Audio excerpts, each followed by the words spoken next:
Bíblias, no livro, na carta aos Romanos. Vamos estar de pé nessa hora. Romanos 14. Amém? Romanos 14,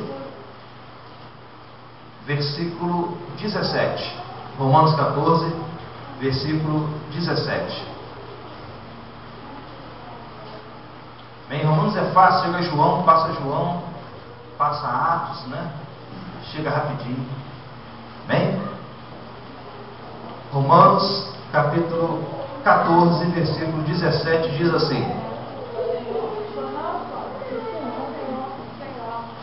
Romanos 14, 17 diz assim: Pois o reino de Deus não é comida nem bebida, mas justiça, paz e alegria no Espírito Santo. Porque quem nisto serve a Cristo, agradável é a Deus e aprovado pelos homens. Sigamos, pois, as coisas que servem para a paz e para a edificação uns para com os outros. Amém? Vamos poder sentar em nome de Jesus. Eu admiro muito o ministério do apóstolo Paulo. O apóstolo Paulo, ele foi um homem muito versátil. Ele se adaptava às condições mais extremas e difíceis. Ele não se preocupava com as dificuldades. Nós vemos aqui o apóstolo Paulo trabalhando no meio do povo romano. Era um povo gentil, um povo que outrora não conhecia Deus, um povo dificultoso, um povo que tinha um ego muito elevado, porque eles estavam ali no centro do Império Romano, eles eram cidadãos de Roma, né? Roma dominava o mundo, e eles estavam ali fazendo e acontecendo, mas, de repente, alguns irmãos foram impactados pelo poder de Deus, e abandonaram suas crenças, abandonaram a idolatria que eles tinham pelo Estado romano, pelo seu imperador, e reconheceram que existe um Deus Todo-Poderoso e que a Ele nós devemos glorificar e honrar e bendizer, porque Ele é o Senhor de nossas vidas. Então, aquele povo tinha problemas e dificuldades como todos nós temos, e eles tinham dificuldades de relacionamento porque eles tinham alguns costumes. E no meio daquele povo havia muitos judeus também que haviam migrado para ali, para a capital do império, para poder estar vivendo naquele lugar. E aqueles judeus traziam com eles muitos costumes judaicos. E isso se misturava naquela igreja que era jovem e que não tinha uma estrutura, uma doutrina ainda determinada. Nós vemos a dificuldade do apóstolo Paulo para introduzir a graça de Deus na vida daquelas pessoas. Muitos não comiam carne, outros não comiam peixe, outros não comiam porco, outros não comiam legumes, outros não comiam uma ou determinada outra coisa, e havia discussão por tudo naquele lugar. O apóstolo Paulo fala com eles: o reino de Deus não é comida nem bebida, mas justiça, paz e alegria no Espírito Santo. Se você pegar esse texto todo, irmão, você vai ver que o homem de Deus, ele fala que tudo aquilo que você faz que afasta o seu irmão da fé é melhor que você não faça. Às vezes nós temos atitudes, às vezes nós temos brincadeiras, às vezes nós temos palavras, às vezes nós temos um jeito difícil de ser, e nós queremos que as pessoas nos recebam como nós somos, mas nós não nos esquecemos de que nós não vivemos mais em nós, mas Cristo vive em nós. E as coisas que hoje nós fazemos na carne, nós fazemos para a glória do Filho de Deus. Então aquilo que eu faço e que aborrece o meu irmão, eu devo abandonar. Se para mim usar um determinado tipo de coisa escandaliza meu irmão, é melhor que eu não use, porque é melhor ganhar aquela alma do que eu satisfazer o meu ego. Nós não podemos estar cultivando o nosso ego, idolatrando o nosso ego. Nós temos que pregar a palavra de Deus e salvar a todos os homens. Apóstolo Paulo, ele respeitava a visão de cada um, porque ele queria que as pessoas recebessem a Cristo como o único e suficiente Salvador. Porque uma coisa é certa, irmão, quando alguém recebe a Jesus, Deus começa a fazer uma obra na vida daquela pessoa. E as coisas que aquela pessoa fazia que desagradam a Deus, ou desagradavam a Deus, essas coisas começam a sair naturalmente da vida daquela pessoa. Porque quando o Espírito Santo entra na vida de alguém, ele começa a modificar a vida da pessoa, e tudo aquilo que desagrada a Deus vai saindo normalmente. Nós não precisamos ser juízes de ninguém. Nós não precisamos julgar as pessoas. Nós não precisamos magoar as pessoas ou ofender as pessoas. Pelo contrário, Deus nos deu o ministério da reconciliação. Há coisas que de fato nós temos pressa para falar com as pessoas. Algo que seja muito grave, que esteja prejudicando a vida daquela pessoa. Você pode ter o tato dado por Deus para chegar àquela pessoa com amor, com carinho, com fraternidade e aconselhar aquela pessoa para tirá-la daquela situação que está prejudicando a sua vida. Mas muitas das vezes, irmãos, nós vemos que existem pessoas que acham que são santas demais, que são puras demais, que são certas demais. Eu quero dizer algo para você, irmão. Todos nós somos devedores diante de Deus. Ninguém aqui pode pagar a conta que foi assumida por Cristo para que nós fôssemos resgatados. Todos nós estamos em dívidas com Deus. Todos nós estamos em dívidas com Deus. E se porventura nós precisamos abandonar ou deixar algo, mudar algo na nossa vida, para sermos mais receptivos, para que as pessoas possam se chegar mais a nós, para que as pessoas possam ouvir mais aquilo que nós falamos, então isso é um preço muito pequeno a pagar para sermos o mensageiro de Deus. Você chega no lugar e você é reprovado por uma determinada coisa. Ah, mas isso não tem nada a ver, isso está certo, isso não vai me levar para o céu ou para o inferno. Tudo bem, mas você pode estar tirando a oportunidade de alguém reconhecer a Jesus, porque você escandalizou essa pessoa. Uma certa feita, irmãos, vou contar esse fato porque nós devemos policiar a todo momento. Uma determinada pessoa, uma determinada irmã foi pregar para uma cigana. Estava a cigana lendo a mão, ali naquele lugar, naquela comunidade cigana. E vocês sabem como é que os ciganos andam. As mulheres usam aquela roupa até o chão, né? Vem varrendo o chão. Aquela saia vem varrendo o chão, né? Usa aqueles cabelões. Eu lembro da minha bisavó era cigana. Ela vinha com aquele cabelo enorme, com aquela saia varrendo o chão, e só usavam esse tipo de roupa mesmo. E a determinada irmã foi pregar para a cigana, e chegou cheio de autoridade para a cigana, falando para a cigana de Deus, e que ela estava errada, e que aquilo era um misticismo, e que Deus não se agradava daquilo, e que ela tinha que reconhecer a Deus, e com aquela autoridade, com aquele nariz em pé, com aquela prepotência, né? Com aquela arrogância que é natural daquele que muitas das vezes se acha senhor da verdade, mas muitas das vezes não para se analisar, muitas das vezes.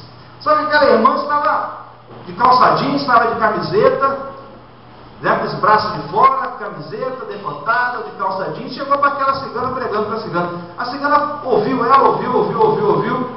Quando ela parou de falar, ela olhou assim para aquela irmã e falou: vem cá, para mim ser crente eu tenho que andar pelada desse jeito? Então deixa eu ser cigana mesmo. Então, irmão, é uma coisa complicada. Às vezes a nossa postura afasta as pessoas de nós. Apóstolo Paulo, quando chegava no meio dos gregos, ele raspava a cabeça, todo mundo era careca lá. Ele: não, eu tenho que me misturar com o povo aqui, gente.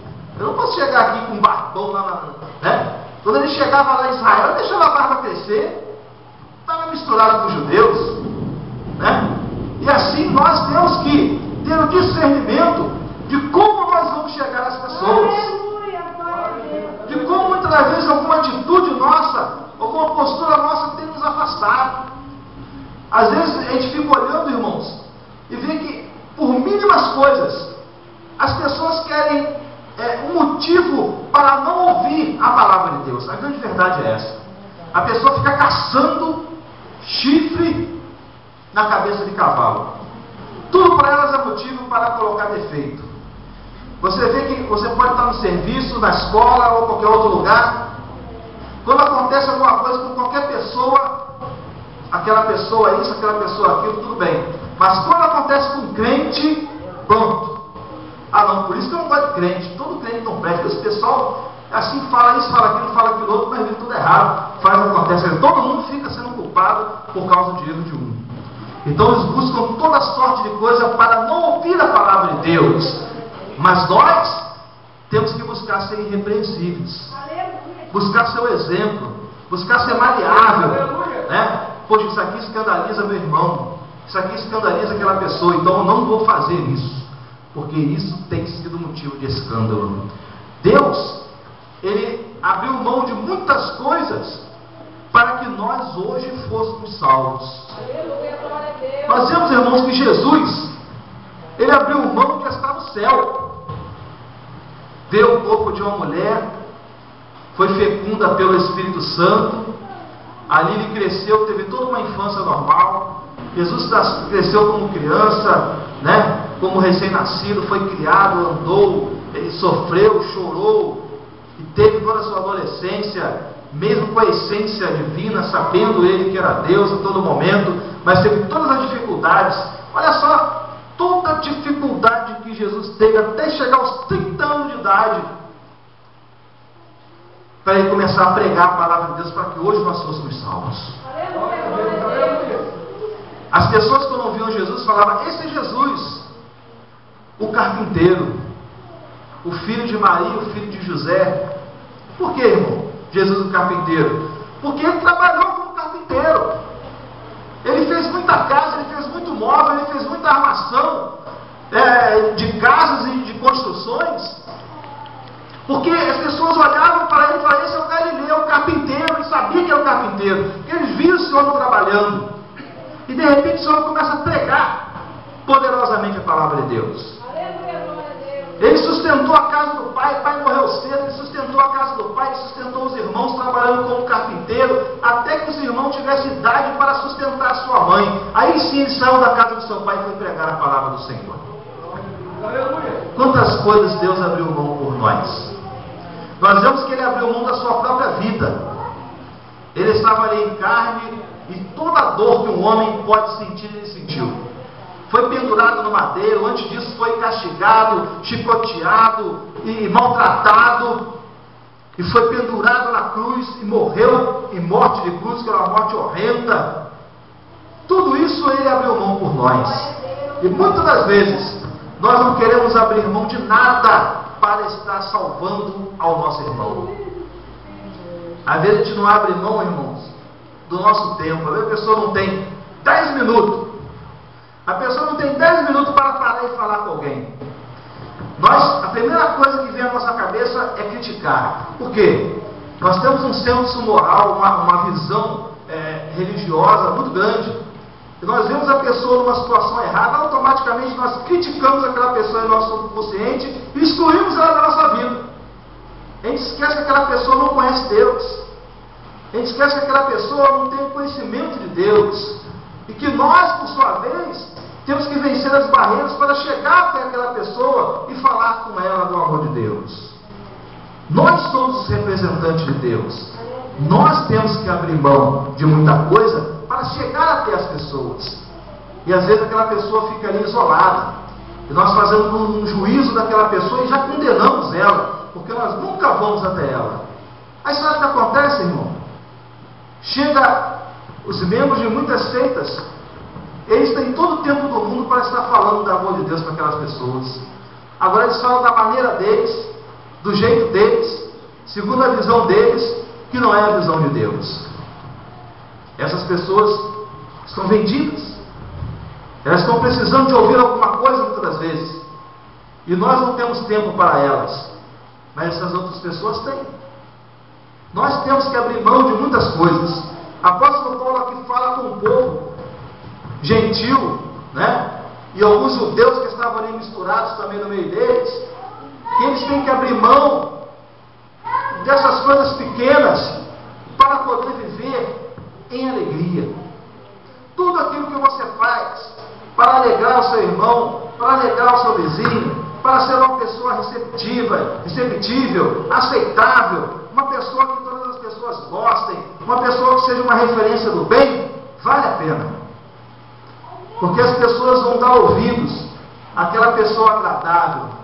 Elas não vão dar ouvido àquela pessoa iracunda, àquela pessoa cabisbaixa, àquela pessoa fechada, àquela pessoa arrogante. Eles não vão dar ouvido. E, infelizmente, a visão de que muitas pessoas têm do crente é essa. De uma pessoa arrogante, de uma pessoa fechada, de uma pessoa chata, de uma pessoa que não tem uma conversa agradável, uma pessoa que as pessoas querem fugir dela. Nós não podemos ser assim. O servo de Deus, ele tem que ser agradável. O servo de Deus, ele tem que ser feliz. O servo de Deus, ele tem que ser exemplo de bênção. O servo de Deus, ele tem que ser uma pessoa alegre. O servo de Deus, ele tem que demonstrar o amor de Deus em sua vida. Como alguém que tem o amor de Deus em sua vida pode ser amargurado, irmão? Como alguém que tem a presença de Deus em sua vida pode ser triste? Como alguém que tem a presença de Deus em sua vida pode ser iracunda, pode ser fechada, pode ser arrogante? Não. Nós somos os representantes de Deus. Não só dentro da igreja, não só para os crentes, mas para os nossos vizinhos, para a nossa comunidade, para o local que nós trabalhamos, para os locais que nós frequentamos. Aonde é que nós estejamos, nós seremos e somos representantes de Deus. Então nós devemos abrir mão. Devemos abrir mão daquilo que vem escandalizar alguém. Devemos abrir mão de querer ficar isolado. Devemos abrir mão de querer ficar afastado das pessoas. Nós temos que ir. Nós vemos que Jesus, ele ia a todas as pessoas e a todos os lugares. E ele falava com todos. Jesus foi repreendido porque ele foi na casa de Mateus, que era publicano. Jesus, ele estava ouvindo as prostitutas. Jesus, ele estava ouvindo aqueles que eram ímpios. Ele estava ouvindo os representantes do Estado romano. Né? Chegou o centurião a Jesus. Jesus recebeu o centurião, queria ir na casa dele. O centurião falou: não precisa, Senhor, só falar que meu servo vai ser curado. Então nós devemos ser assim. Dar ouvidos a todas as pessoas e dar uma mensagem de paz, de alegria, de vitória para todas as pessoas. Aleluia! Se chega um espírita perto de você, saúde ele com alegria, fale, mostre a ele a alegria que existe em Cristo. Chega uma pessoa de uma outra religião, fale com ele com naturalidade. Chega um homossexual perto de você, trate ele com carinho, com humanidade, com respeito, fale com ele que existe um Deus. Ele vai ver a alegria de Deus em você. Nós somos os representantes de Deus. E assim nós temos que fazer a sua vontade. Quero que Deus te abençoe nessa noite.